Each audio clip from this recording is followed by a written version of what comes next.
Part 6. Carrying Reality. Chapter 16. The Recurring Lessons of History. Imagine standing beside a river. The water flowing past is never the same. Every moment new water arrives. New currents, new ripples, new patterns. And yet the river remains recognizable. Something changes continuously. Something endures. History often works the same way. Events change. Technologies change. Leaders change. Cultures change. Yet certain patterns seem to return again and again. Throughout this book, we have explored many layers of civilization, human nature, social learning, identity, stories, belief, trust, institutions, energy, complexity, constraint. Each layer helps explain part of how civilization functions. Yet when we step back and look across history as a whole, another question emerges. What keeps repeating? The first recurring lesson may be the simplest. Human beings change less than we often imagine. Technologies evolve. Institutions evolve. Living standards evolve. Yet many of the fundamental features of human nature remain surprisingly familiar. People continue seeking belonging, status, security, meaning, recognition, love, purpose. The settings change. The underlying motivations often endure. This continuity helps explain why ancient stories still resonate, why old philosophical questions remain relevant, why historical figures can sometimes feel unexpectedly familiar. The world changes. Human nature changes more slowly. A second lesson concerns trade-offs. Again and again, history reveals that many social questions resist permanent solutions. Freedom and order, equality and incentive, innovation and stability, efficiency and resilience, security and openness. Different societies strike different balances. Yet the tensions themselves persist. Civilization often advances not by eliminating trade-offs, but by navigating them more skillfully. A third lesson involves unintended consequences. Human beings repeatedly attempt to improve their circumstances, and often they succeed. Yet solutions frequently create new problems. Policies generate side effects.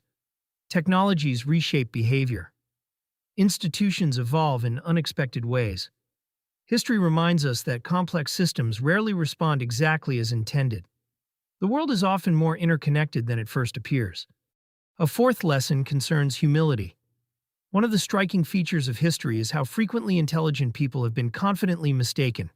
Ideas once regarded as obvious later appear misguided. Predictions fail.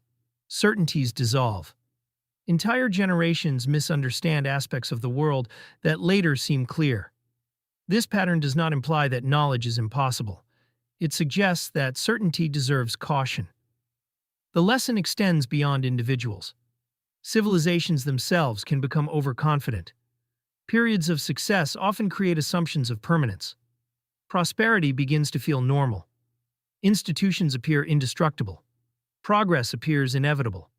Yet history repeatedly reminds us that favorable conditions are often more fragile than they seem.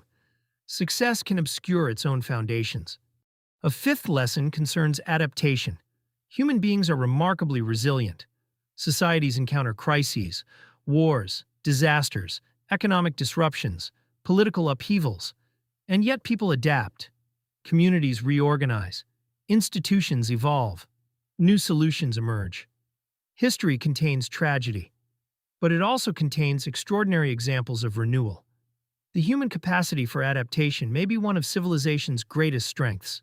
A sixth lesson concerns the importance of stories. Civilizations are held together not only by infrastructure and institutions, but by shared meaning. People need narratives that explain who they are, what they value, and where they are going. When stories lose coherence, social trust often weakens. When stories provide orientation, cooperation becomes easier. The relationship between meaning and order appears repeatedly throughout history. A seventh lesson concerns energy and resources. Ideas matter, leadership matters, culture matters. Yet civilizations remain embedded within physical reality. Food must be produced, energy must be generated, infrastructure must be maintained. The material world continues shaping the possibilities available to societies. History repeatedly demonstrates the consequences of forgetting this fact. An eighth lesson concerns scale. As civilizations grow larger and more complex, coordination becomes increasingly difficult. Institutions become more important. Trust becomes more important. Information becomes more difficult to manage. Complexity creates capability. It also creates challenges. Many of history's recurring struggles emerge from this tension. Perhaps the most important lesson is that civilization is neither automatic nor inevitable.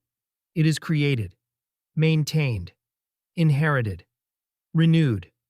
Every generation receives a world shaped by those who came before. Every generation contributes to the world inherited by those who follow.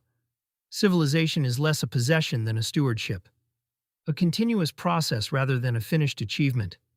A pattern should now be becoming visible. The themes explored throughout this book do not exist independently. Human nature shapes institutions. Institutions shape incentives. Incentives shape behavior. Behavior shapes culture. Culture shapes stories. Stories shape identity. Identity shapes cooperation.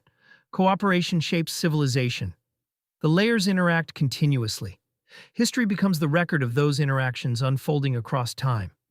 This realization changes the way we view historical events. Instead of seeing isolated episodes, we begin noticing patterns, recurring dynamics, persistent tensions, enduring human concerns. The names change. The technologies change. The circumstances change. Yet familiar themes continue reappearing. The river flows. The river remains. Closing orientation. History is often described as the study of the past. Yet its deeper value may lie elsewhere. History helps reveal patterns.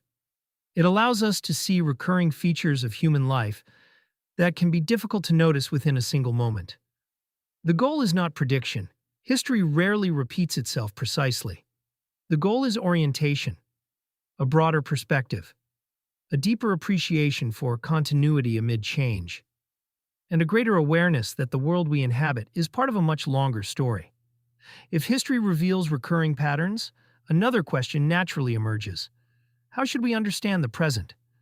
Are we living in a uniquely troubled age, or a uniquely fortunate one?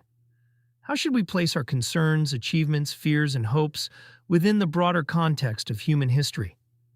To answer those questions, we must explore the relationship between progress and perspective.